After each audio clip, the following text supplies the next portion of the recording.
અને ક્યારેય કોળી સમાજનો ગુણ હું ક્યારેય ભૂલી નહીં શકું.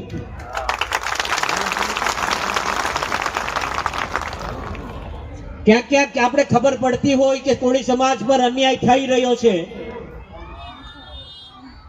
ત્યારે એને ન્યાય અપાવવાના પ્રયત્નો અમારા થકી થઈ રહ્યા છે. અને એક વાત સમજો, કોળી સમાજ જ્યારે આટલી મોટી સંખ્યામાં ભેગો થયો છે ત્યારે આપને કહેવાની ઈચ્છા થાય, અમને જેવા ગણે તેવા.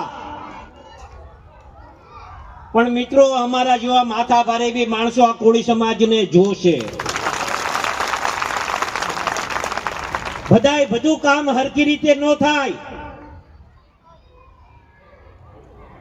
બધું કામ આમ સીધી આંગળીએ ઘી નો નીકળે. ઘી છે ને કાઢવી હોય તો આંગળી ટેડી કરવી પડે. અને ન્યા અમને કદાચ ધરી દેવા હોય ને સમાજના નામે, તો અમને ધરી દેજો, અમે ધરવાય તૈયાર છીએ. અને હું કામ? કેમ કે અમે જે કાંઈ છીએ એમાં સૌથી મોટો કોકનો ફાળો હોય તો એ કોળી સમાજનો ફાળો છે. મિત્રો, એના માટે અમે ધરવાય તૈયાર છીએ.